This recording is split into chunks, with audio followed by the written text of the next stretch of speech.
দেখছেন কলকাতা টিভি, ভাস্বতী রয়েছে আপনাদের সঙ্গে। শুরু করছি সংবাদ সারাদিন। শুরুতে যে খবরে নজর রাখবো, গল্ফ গ্রিন কাণ্ডে ঘটনাস্থলের হদিশ পেল পুলিশ। অভিযুক্তকে সঙ্গে নিয়ে ঘটনাস্থল চিহ্নিত করে পুলিশ। রিজেন্ট পার্ক থানা এলাকায় ফ্ল্যাটে রঙের কাজ করছিল অভিযুক্ত। অভিযোগ, সেই ফ্ল্যাটেই খাদিজা বিবিকে খুন করা হয়। খুন করে দেহ 3 টুকরো করে রঙের বস্তায় ভরা হয়। বস্তায় ভরে রিজেন্ট পার্ক থানা এলাকার 2 জায়গায় ফেলে দেওয়া হয়।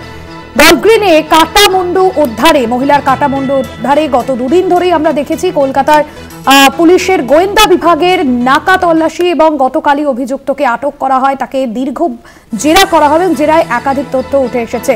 ঘটনাস্থল থেকে অস্ত্র ও ফোন উদ্ধার পুলিশের। রিয়া মাঝি আমাদের প্রতিনিধি রয়েছেন ফোন লাইনে।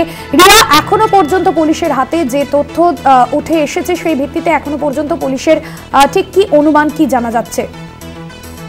দেখো, গতকাল যেটা দেখা গেল যে প্লেস অফ অকারেন্স, অর্থাৎ যেখানে এই মহিলাকে ডেকে আনা হয়েছিল এবং সেখানেই খুন করা হয়েছিল, সেই বিষয়টা কিন্তু রাতেই ফিক্সড আপ করে পুলিশ। এবং সেখানেই দেখা যায় যে রিজেন্ট কলোনির একটি ফ্ল্যাট, যেই ফ্ল্যাটের রঙের কাজ করছিল এই ব্যক্তি, সেখানেই তাকে নিয়ে যায় এবং সেখানেই তাকে প্রথমে তাকে ধাক্কা মেরে ফেলা হয়, তার মাথায় চোট লাগে এবং তারপর তাকে স্ট্র্যাঙ্গুলেশন, অর্থাৎ গলা এবং মুখ টিপে শ্বাস রোধ করে তাকে খুন করা হয়।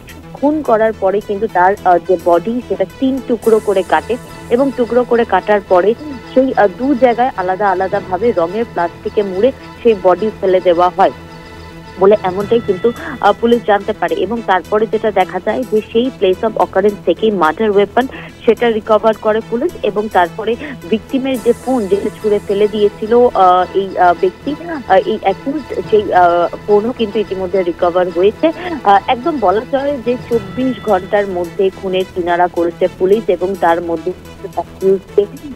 অ্যাকিউজকে ডিটেইন করা এবং একই সঙ্গে এই মহিলার কার দেহ সেটাকে শনাক্ত করা, সমস্তটা কমপ্লিট করেছে।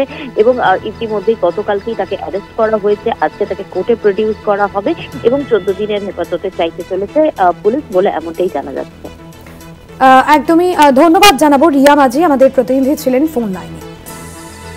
খুন করে দেহ 3 টুকরো করে রঙের বস্তায় ভরা হয় এবং এই অস্ত্র দিয়েই খুন করে অভিযুক্ত, এমনটাই জানা যাচ্ছে। ঘটনাস্থল থেকে অস্ত্র ও ফোন উদ্ধার করেছে পুলিশ।